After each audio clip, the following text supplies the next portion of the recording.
Good morning, everybody. It is January 27th. I got this lighting I can't quite get right. Sorry about that. There, it's probably a little better. Just having some anxiety this morning, and I gotta discipline myself. I haven't had a TED Talk for about 5 or 6 days, and I've needed to, but for some reason I just put it off anyway. So I had some more memories that were pretty bad, but thought I would just get busy, get at it.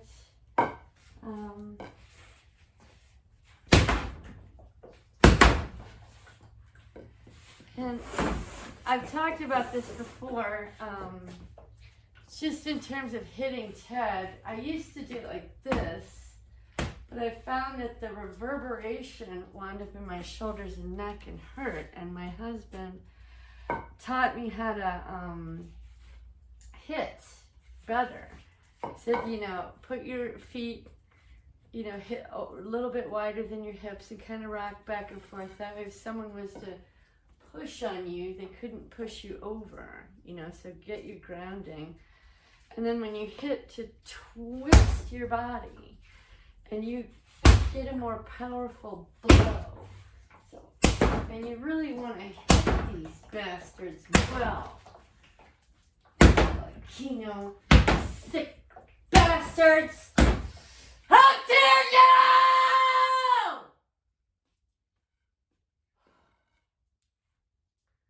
I actually made a sign that says, venting therapy in progress, all is well, with a picture of Ted on here. A neighbor brought something up to me. He says, if an Amazon driver, somebody comes to your house and hears you doing that, they might call the cops and you get swatted. And I thought, oh crap, I never thought about that. So, got a sign hanging out the door there. Anyway.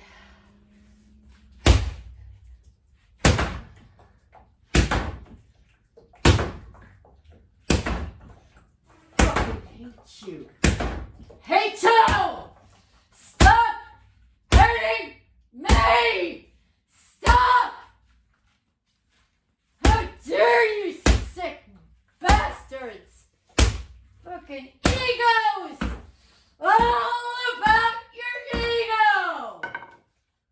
You're nothing!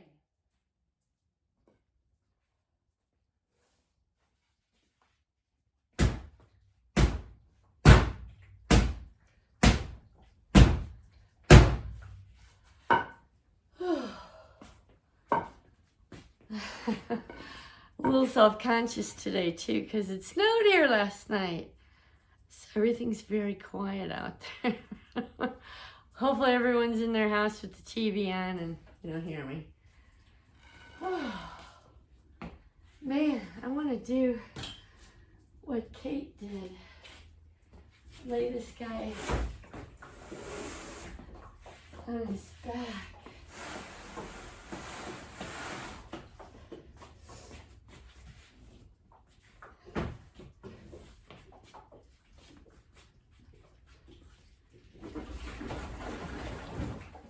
Because it was really quite satisfying the last time I did it. I guess I gotta do that. Yeah, see that? Yeah.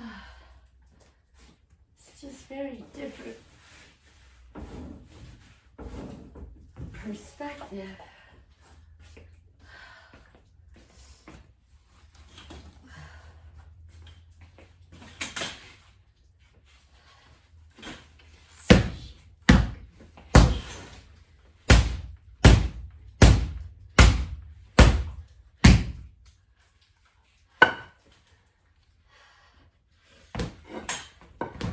Die, you fuckers, die!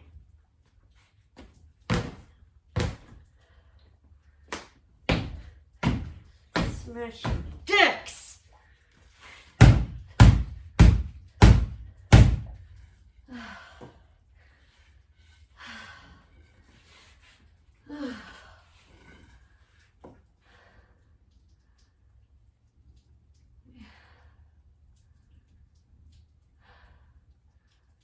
I had this realization with this particular memory that I had.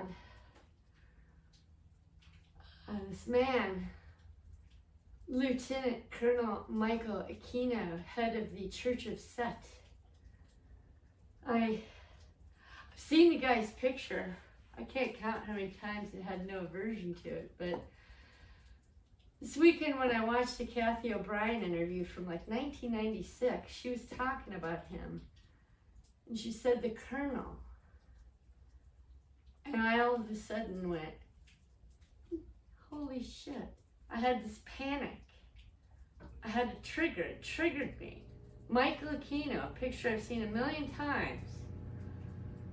So I looked up his image again, and sure enough, now when I'm looking at it, I'm like, you know, I was starting to have tremors in my body, upset stomach, a headache turned on. It was really fascinating, and it got me thinking about triggers. People with their trigger warnings, all the time with their trigger warnings. Don't trigger people, trigger warning. And, you know, I had a woman say to me on Facebook that, you know, not everybody's in the same place at the same time. You don't want to trigger them, yeah. And I thought, you know, and y'all will excuse my language, but when you get triggered, like I said, I've seen Michael Aquino's picture a million times doing research and all that. Never triggered me, but it did 2 days ago. Sent me into a whole set of memories.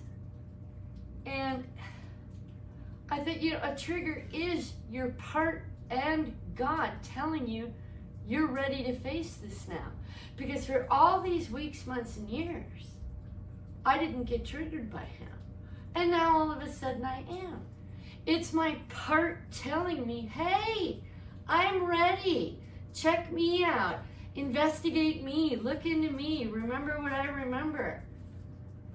You know, and God letting you know you're ready to remember this. So a trigger, you know, these trigger warnings, I just really disagree with. Because if you are triggered, you're ready. You're ready to remember it. And if you're not ready, your part's not ready, God's not ready for you to remember it, you're not going to be triggered. You know, and the same thing with Gerald Ford and Henry Kissinger and Nixon, who have all been abused by. My whole life never triggered by these people. But during this process, I got triggered and remembered the incident.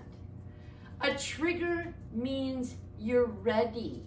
Your part is ready. It's not just ready, it wants attention. It wants you to address the issue. It wants you to work out your frustrations, your anger and helplessness and hopelessness. It's ready to heal. So,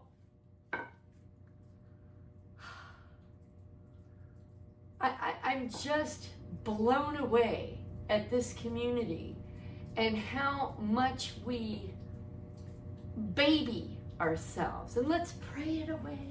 I've got a body memory. Well, everybody send prayers my way. That's wonderful. It's great. Let's support each other. But not to make the trigger go away and not to avoid the trigger. All you're doing is ignoring a part of your psyche, a part of you, the part of you that saved you. You're saying, I don't care about you. I'm too much of a chicken shit to even address you. So I challenge all of you, when you're triggered, address it. Because if you don't, that part is going to submerge again. And because they've tried 1 or 2 or 3 times, there's going to come a point where it stops, where it doesn't trust you. And you're just going to be stuck in your crap forever.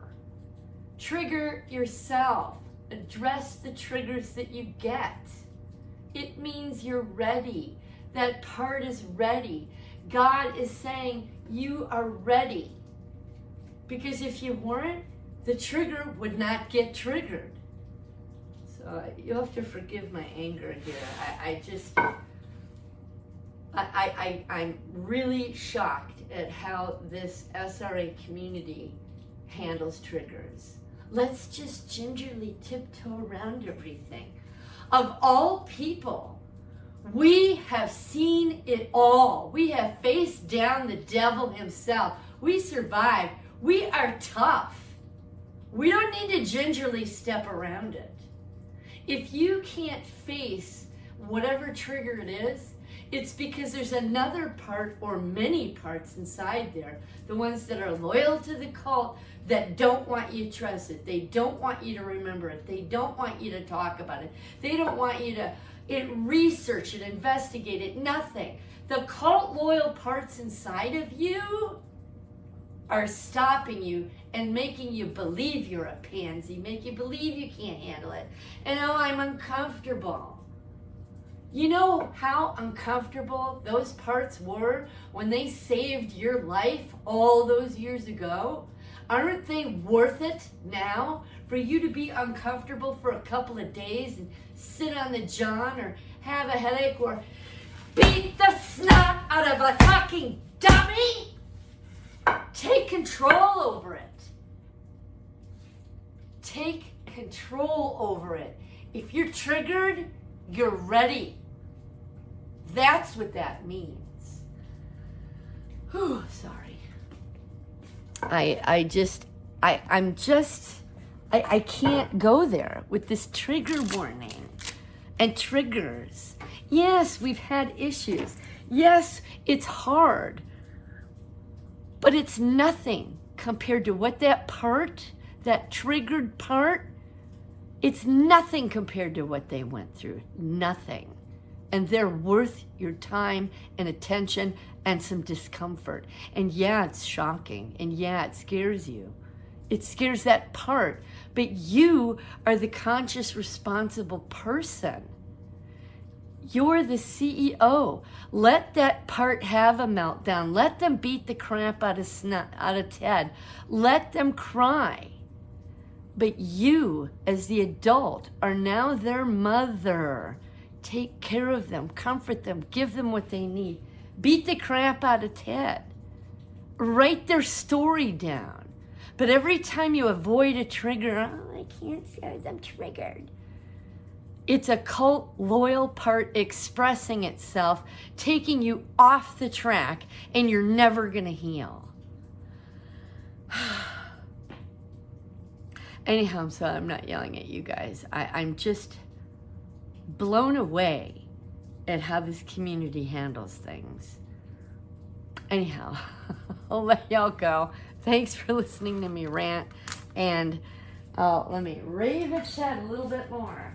You can see me squash his head. Because he fucking deserves it. Nasty people! Trigger me so I can get you out of my head! Out of my heart! And fucking with my mind! Trigger me! Because you will heal. Anyhow, love all you guys. I pray that God sends you exactly what you need when you need it. And just think about it. Just consider what I've said here. If you're triggered, you're ready to face it. And God is with you. Anyhow, I love you all. God bless you. I wish you all the best.